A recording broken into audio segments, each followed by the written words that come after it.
Hello everyone, welcome back my YouTube channel Savita की दुनिया 02। कैसे हैं आप सब? आई होप अच्छे होंगे, मस्त होंगे, स्वस्थ होंगे और हम दोनों भी मस्त और स्वस्थ हैं। Hello friends. तो आज हम तीसरा लव स्टोरी पार्ट बनाने जा रहे हैं। आगे की स्टोरी आपको बताएंगे, उनके पापा की डेथ कैसे हुई थी और क्या हुआ था, उसके बाद कैसे हम लोगों की दुनिया बदल गई थी। जैसे कि बहुत कुछ इन्होंने हमारे बारे में बताया है और हमने भी ब्लॉग देखे हैं इनके।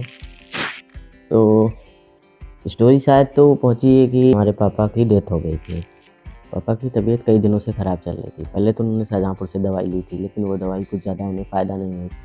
फिर ये डिसाइड किया कि चल के बरेली दवाई ले लेते हैं। तो मम्मी और मेरी एक मुझसे बड़ी सिस्टर है मनोज, और वो लोग तीनों लोग जो शाहजहाँपुर से गाड़ी मंगाई और पापा को लेकर बरेली चले गए। तो हम और हमसे एक बड़ी और सिस्टर हैं, मतलब मनोज से भी बड़ी सिस्टर पूनम, जो इनकी फ्रेंड हैं। तो वो दोनों लोग ही घर पे थे। तो हम लोग तो परेशान हो गए, अब पता नहीं क्या बताएंगे। डॉक्टर दवाई लेने गए तो कुछ ज़्यादा ऐसा था नहीं। ऐसा था कि थोड़ा सा खांसी जुकाम और इस तरीके की चीज़ें ज़्यादा हो गई थी। फीवर कई दिनों से आ रहा था। वहाँ पे पहुँचे तो वहाँ डॉक्टर ने क्या किया कि इनको एडमिट कर दिया। एडमिट करने के बाद में जो भी मेडिसिन वगैरह चलाई इनकी, तो कुछ रिलीफ़ नहीं हुआ पहले दिन तो। फिर ये हुआ कि चलो ठीक है दवाई चेंज करते हैं। अचानक से पापा को अटैक पड़ गया। तो हम लोग एकदम शॉक्ड हो जाते हैं कि अरे इतनी क्या तबीयत ख़राब थी। और घर से मेरी तो अच्छे खासे हाँ, गए थे, घर कोई से अच्छे दिक्कत खासे नहीं गए हुई। थे। हम भी बहुत परेशान थे कि अरे पापा, मतलब, और ख़ासकर पापा मुझे घर में सबसे छोटे होने की वजह से सबसे ज़्यादा मुझसे ही प्यार करते थे। बाकी सिस्टर बड़ी लोग वो भी बरेली में 1-2 लोग की शादी हुई थी, तो वो लोग भी सब वहीं पहुँच गए थे और भैया भी वहीं पहुँच गए थे।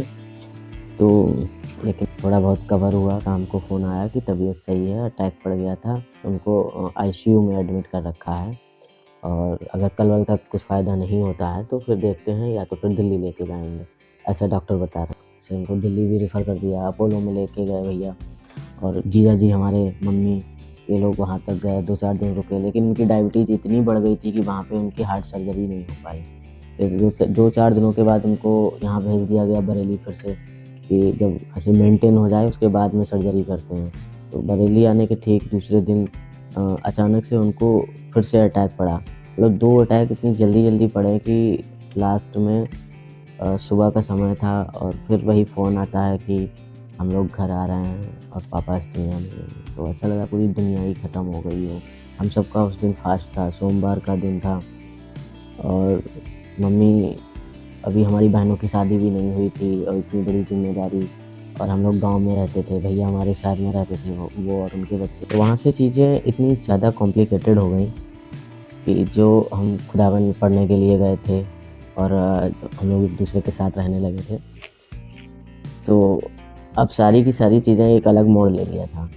अब हमारे घर में तो महीनों तो सब यही चलता रहता है। आप समझ ही सकते हो कि जिस घर में ऐसे मेन वही करता-धरता थे, तो जब उनका ना होना, मम्मी अलग परेशान, बहनें अलग परेशान, और सारी चीज़ें जो थी वो भाई के ऊपर आ गई थीं। तो उनको भी लग रहा था कहीं न कहीं अब क्या होना चाहिए।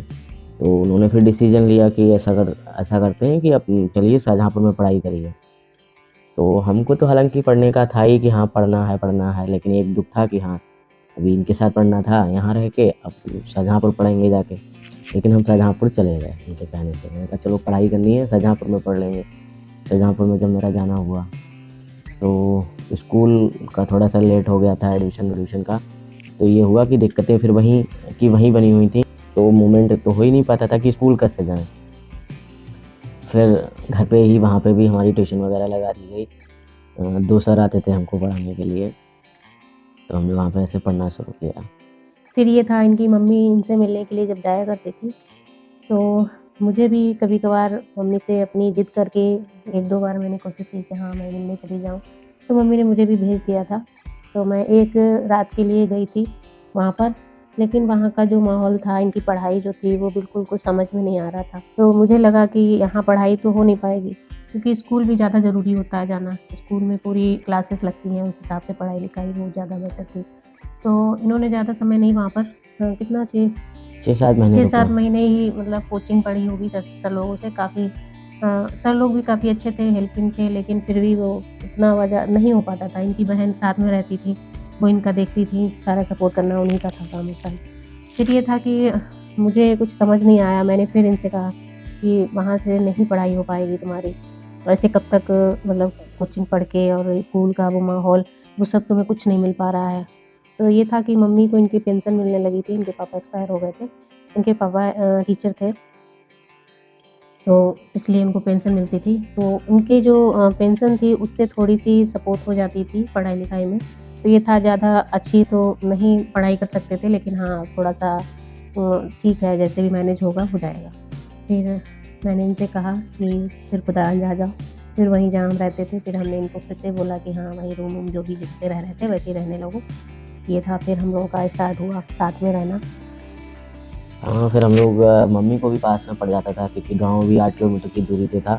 तो ये था कि मम्मी ने कहा हाँ, ये ज़्यादा सही रहेगा, हमारा भी आना-जाना होता रहेगा और आप कुछ ज़रूरत पड़ी तो आप लोग गाँव भी अपना आराम से आ जाया करना।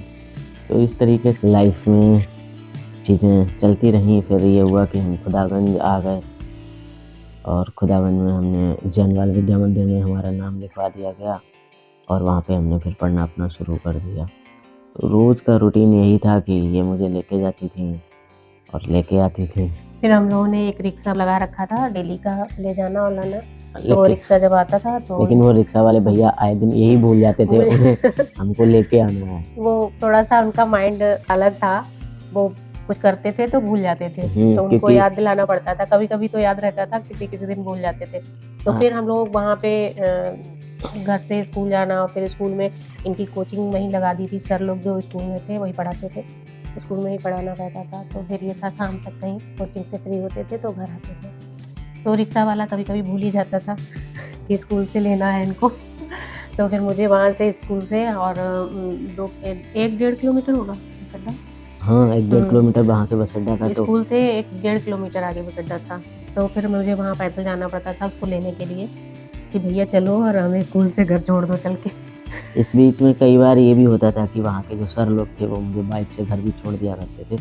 लेकिन उनको भी दूसरी कोचिंग पढ़ानी रहती थी तो रोज़ तो पॉसिबल नहीं था, कभी-कभी वो ऐसा कर दिया करते थे। और कुछ बच्चे भी थे वो भी छोड़ देते थे, कर देते थे मदद, लेकिन ज़्यादातर इनको रोज़ वहाँ बस अड्डे पे रिक्शा लेके आना ही पड़ता था, तब हम लोग घर आ पाते थे। हाँ, ये सब चलता रहा और हमारी पढ़ाई भी शुरू हो गई थी और नो डाउट ऐसे हम लोग बहुत अच्छे दोस्त बने थे। तो इन्होंने जब भी मुझे मतलब वहाँ से जब देखा, बताया मेरा ऑपरेट हुआ था तो इनको मुझसे ऐसे कहीं कहीं न कहीं प्यार हो गया था। लेकिन सच बताऊँ तो मुझे प्यार अभी तक नहीं हुआ था। मेरा बस यही चल रहा था कि हम लोग बहुत अच्छे दोस्त हैं और मेन फ़ोकस हमारा ऐसे पढ़ाई पे रहता था कि हम कैसे भी कुछ बन जाएँ। तो फ्रेंड्स देख लीजिए, इन्हें मुझसे प्यार नहीं हुआ था लास्ट तक। नहीं, लास्ट में जब हुआ तब बताएँगे, लेकिन अभी तक मुझे ऐसे प्यार नहीं हुआ था। तो हमारी बॉन्डिंग बहुत अच्छी बन गई थी। जैसे मुझे पानी पीना है, कब खाना खाना है, कब चाय पीनी है, क्या चीज़, मतलब मेरे बिना कहे ये समझ जाती थी। क्योंकि मुझे प्यार था। हाँ, क्योंकि इन्हें प्यार था। इन्हें क्या ज़रूरत थी हम कुछ नहीं समझ पा रहे थे क्योंकि मुझे प्यार नहीं नहीं हुआ था। था। तो ठीक है ऐसे फ्रेंड्स, समय आगे की स्टोरी हम बताएँगे नेक्स्ट पार्ट में। बताइएगा कैसा लगा मेरा ब्लॉग। और थोड़ी-सी हम लोगों की स्टोरी तो सीरियस ज़्यादा है, क्या करें, क्योंकि माहौल ऐसा था उस समय का। ठीक है गाइस, ऐसे ही आप लोग हमारे ब्लॉग को देखते रहिए और तो इसी तरीके से जुड़ते रहिए। लाइक करिए और सब्सक्राइब करिए हमारा चैनल और तो हमको भी लगेगा कि हाँ ठीक है, लोग हमारी स्टोरी को जानना चाह रहे हैं और कहीं न कहीं आपको बहुत कुछ इस स्टोरी से सीखने को मिलेगा। इसी तरीके से हम लोग अपने ब्लॉग बनाते रहेंगे। ठीक है फ्रेंड्स, बाय बाय। जय श्री राम। Bye bye.